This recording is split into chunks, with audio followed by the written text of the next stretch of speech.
So AU guys welcome back to my YouTube. તો કેમ છો બધા મિત્રો? મજામાં છો ને? સૌપ્રથમ તો મિત્રોને જય શ્રી રામ, જય શ્રી કૃષ્ણ અને જય દ્વારકાધીશ. મસ્ત મજાનું બપોરનું ફોર થઈ ગયું છે અને મસ્ત મજાનું આપણે એક ગેજેટ લઈ રહ્યા છીએ, બરોબર? તો ચાલો એનું આપણે રિવ્યૂ કરીએ અને આ બ્લોગને અહીંથી શરૂઆત કરીએ. પહેલાં તો ગાઈસ આપણે છે ને આનો પ્લગ બદલાવવાનો મશીનનો. એનું કારણ છે મિત્રો, પ્લગ બદલાવવાનું કારણ છે કે મારા પપ્પા નવો પ્લગ લેવો નહીં, ચેક પૂરતો આપણે ચડાવ્યો હતો અને આવી ગયો પ્લગ. આ નવો પ્લગ છે, જૂનો પ્લગ હજી હાલે એમ છે. મારા પપ્પા પોરબંદર ગયા હતા ને લેવા, તો જૂનો પ્લગ હજી હાલે એમ છે. તે છતાંય નવો પ્લગ આપણે કાઢી નાખી, બરોબર? જૂનો પ્લગ બગડશે ને ત્યાં આપણે નવો પ્લગ ચડાવ્યું. ચાલો મિત્રો પ્લગ બદલાવી લઈએ અને પછી તમને એક વસ્તુ દેખાડું. સો ગાઈસ, ફ્લિપકાર્ટમાંથી છે ને આપણે મગ્યું છે. ચાલો તમને દેખાડું પહેલાં. સો ગાઈસ, જો આપણે હવા ભરવાનો પંપ લીધો છે, હું જો રિવ્યૂ કરતો હું. બાકી છે ને ગાઈસ આપણે આને રિટર્ન કરવો છે. એનું કારણ છે આપણે આથી જરાક વડો પંપ લેવો છે. આ છે ને ઝીણકો છે ને ગરમ થઈ જાય, બરોબર? અને જો આ પ્લગ છે સોકેટમાં લાગી જાય. તો ચાલો તમને છે ને એક ફેર ચાલુ કરીને તમને દેખાડું. ચાલો. બાકી ગાઈસ જો પંપ તો રેડી જ છે, પણ જરાક ઝીણકો પડે. બાકી જો અહીંયા મીટર છે, કેટલી હવા છે ને બધું અહીંયા દેખાડે, બરોબર? બાકી આપણી પાસે અત્યારે છે ને ટ્રેક્ટર કે અથવા બીજું કંઈ છે નહીં. અત્યારે છે ને સોકેટ છે ને આપણે બોલીએ નહીં. આ પ્લસનો છે, જે આ ટપકું દેખાય એ પ્લસનો છે ને આ માઇનસનો છે. તો કંઈ નહીં, માઇનસમાં આપણે છે ને છેડો મારી દઈશું અને આપણે ટ્રાય કરીશું જીપીએસની બેટરી ઉપર. તો આ માઇનસ અને આ પ્લસ,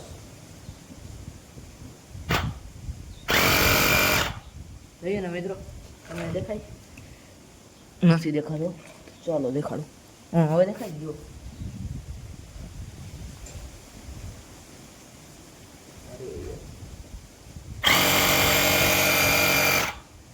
જોઈએ ને મિત્રો? બાકી જો અહીંયા છે ને આ મીટર છે અને અહીંયા એક બાજુમાં ઓન ઓફની સ્વિચ છે. મેં ઓન કરીને જ રાખી, કારણ કે બીજું કોઈ પકડવાનું છે નહીં, નકર સ્વિચ ચાલુ બંધ કરીને પણ તમને દેખાડત. તો આ છે આપણું આ પ્રોડક્ટ, બહુ સારામાં સારું આવે મિત્રો. બાકી ગાઈસ જો એના ભેગી આ કીટ આવી છે, આ શું કામ આવે મને ખબર નથી. તમને જો ખબર હોય તો જે કોમેન્ટ કરી નાખજો. એવું છે. બાકી જો આને ભેગી છે ને એક નોઝલ પણ આવે છે. ટ્રાય કરી લીધી આપણે, નામી મસ્ત હવા ભરે છે અને આ કાંટો પણ ચાલુ છે. બધું કમ્પ્લીટ ચાલુ છે મિત્રો, જોઈ લ્યો. બધું લખેલ છે. ગાઈસ જો વખેણ આપવા માટે છે ને બેલો કરવાનો છે. રેમાનિયાનું હવે છે ને જો રેમાનિયા વાપર્યા, રેમાનિયા થઈ ગયા કમ્પ્લીટ. હવે બેલાનું કામ કરવાનું છે, જોઈ લ્યો. તો અત્યારે દાદા આપણે દોરીએ કરી છે અને પછી જે આ રાપુ રહે ને એ વડી કરવાનું છે, કારણ કે જીપીએસ છે ને ગાળો ઓછો રહેવો જોઈએ ને એ રીતના કરવાનું છે, બરોબર? જો પેલા છે ને આ રાપડી છે ને જૂની, એની ટ્રાય કરી છે. ચાલો મિત્રો આગળ મહિને જો. સો ગાઈસ, મસ્ત મજાના જો આપણે આ ખેતરમાં, આના પછીનું ખેતર છે ને એમાં વાવવા જવાનું છે. અત્યારે હાવ ધીરે ધીરે જાય છે, કારણ કે જો પંદરામાં હાવ કટોકટીનો ફેર લઈએ છે. તો ચાલો વાવણું કરવા જઈએ છે માંડીનું. હાલો તમને પણ દેખાડું, બન્યા રહેજો આગળ મિત્રો. ગાઈસ દોઢ ઉથલ હતી, દોઢ ઉથલ ભરાઈ ગઈ. હવે આ બધું છે ને કાલ વાવવાનું છે, આ બોરવોલ છે ને એટલે.